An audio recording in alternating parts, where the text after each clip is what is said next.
Alright everyone, we start off today with something that's freakishly funny, and it's more evidence that we've slipped into a bizarre timeline. We're not on the one that we were before. I think that we did something wrong with our meme magic, and we accidentally affected the fabric of reality.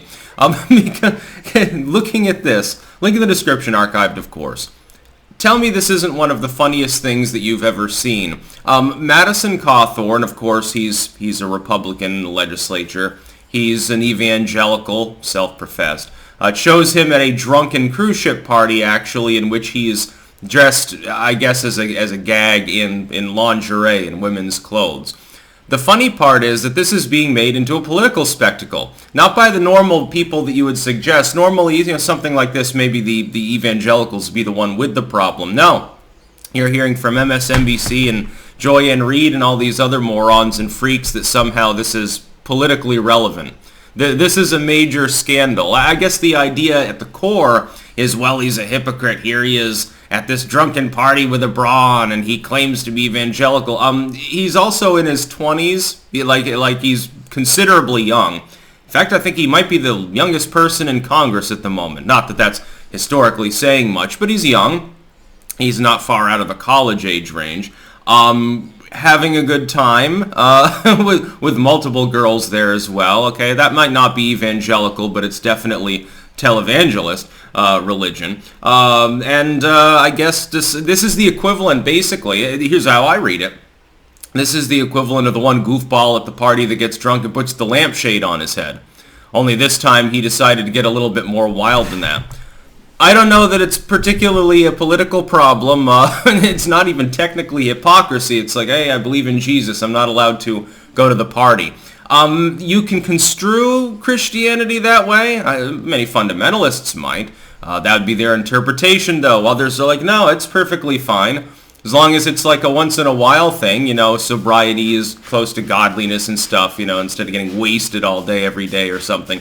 I'm not smoking crack. I had a couple of beers, and then I put on someone's bra. I think this is more funny than anything else. But then I was thinking, it goes deeper than just the humor or the aspect of it's a whole lot to do about butt-fuck nothing and nobody gives a shit, and it's basically just worth a cheap chuckle.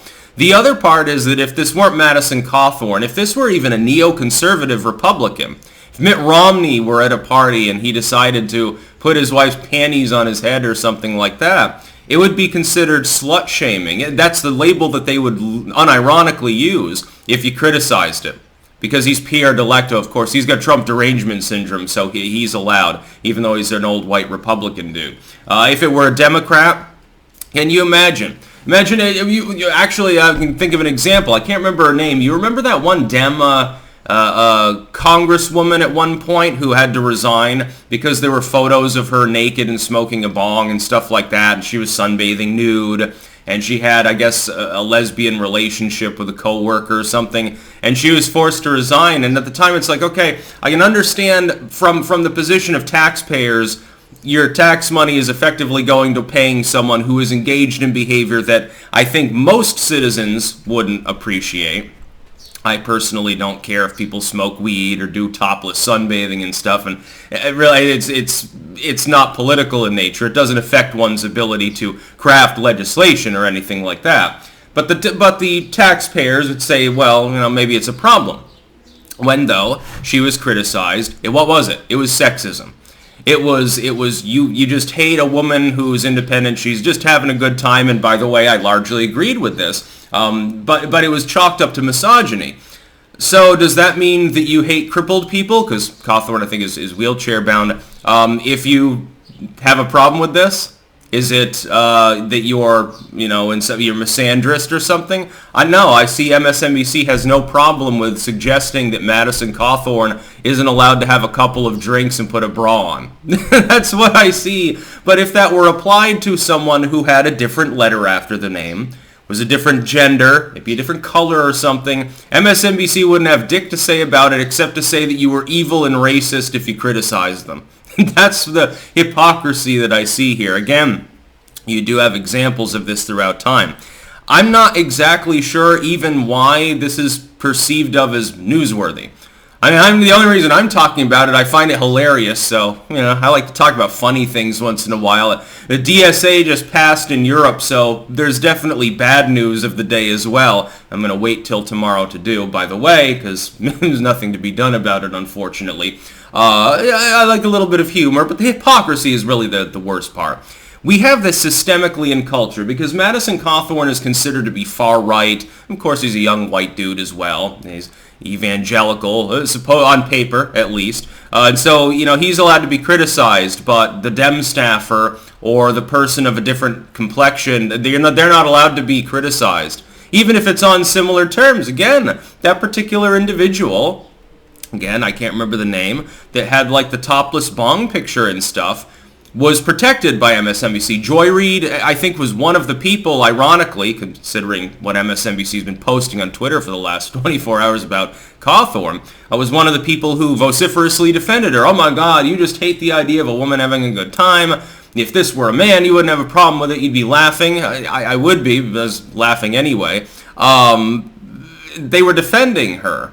Well, this is way less than that. This is just, he's not naked or doing drugs. He's just sitting there. He's clearly inebriated to some degree and partying.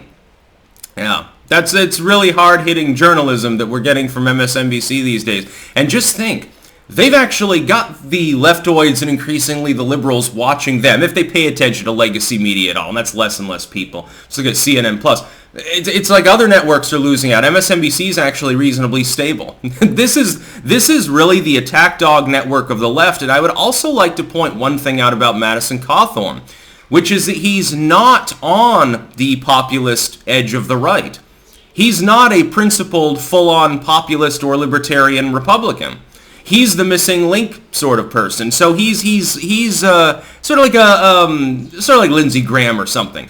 Sometimes right, sometimes sides with populism and with, actually giving a damn about people, but also sometimes sides with the neocons. Really does the straddle the line thing like Lindsey Graham had to do, especially when John McCain was alive. There are plenty of people in Congress, especially that are like this. DeSantis arguably falls under this umbrella. I seem to recall red flag laws getting pushed by DeSantis, who otherwise has done things very, very well. So, again, don't think I'm some part of some worship cult. I know some people have a problem with it. You praise a politician, they think that you worship the ground they walk on. People think that I do that about Trump, too. It's like, they obviously weren't watching my videos for 4 years straight. They only started watching once he lost. Honk, honk. That's about all. Peace out.